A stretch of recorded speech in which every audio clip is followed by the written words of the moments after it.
Nouveau tutoriel pour faire ce type de print. Je te donne ici des informations complémentaires pour l'utilisation de ce nouveau logiciel. On commence avec les bases. Tu télécharges une photo qui te plaît sur internet, tu la places dans le logiciel UForge. À toi de déterminer le nombre de couleurs que tu vas souhaiter pour la réalisation. Je choisis 4 couleurs. Bleu foncé, bleu clair, beige et blanc. Tu les glisses en bas dans l'égaliseur.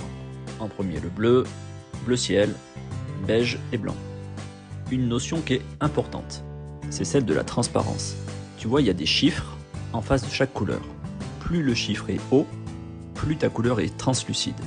Pour un blanc, on va utiliser souvent le 6, le noir est défini à 0,3, donc en fonction de tes bobines, tu devras adapter ce niveau de transparence. Donc première chose, étudie tes filaments. Un blanc mat comme celui-ci de Extruder va être beaucoup plus couvrant qu'un blanc classique de Sundu.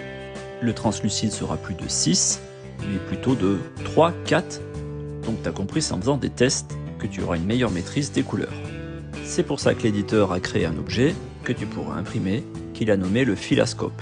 Je t'en parlerai la prochaine fois. Sur le slicer, tu choisis 100% de remplissage, et là aussi, un point important.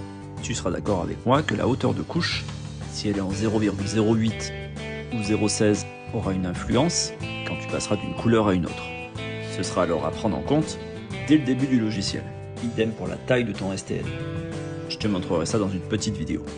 Pour ce print, j'ai travaillé sur le lissage de la dernière couche. On va zoomer pour voir un peu le rendu que ça peut donner avec le lissage. Cette option me paraît intéressante. Maintenant, on va faire travailler la bamboula Bixen Carbone. On commence avec un bleu foncé mat de Jantarm. Ouais, désolé, je n'avais pas cette teinte dans la marque Extruder NX2.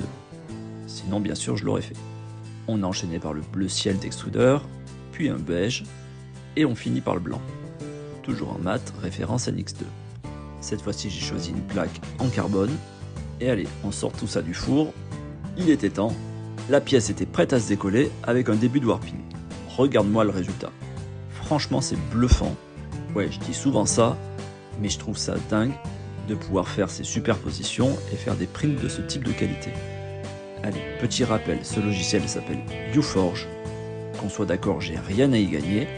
Je fais ça pour le partage et pour que tu puisses faire des choses un peu différentes. Propose-moi en commentaire les autres points qui te semblent intéressants à traiter. Ne serait-ce juste un petit mot, c'est encourageant. Tu trouveras d'autres tutos sur ma page et je te dis à bientôt. Pourquoi je mets de la colle en stick sur certains de mes plateaux PEX ou PEI.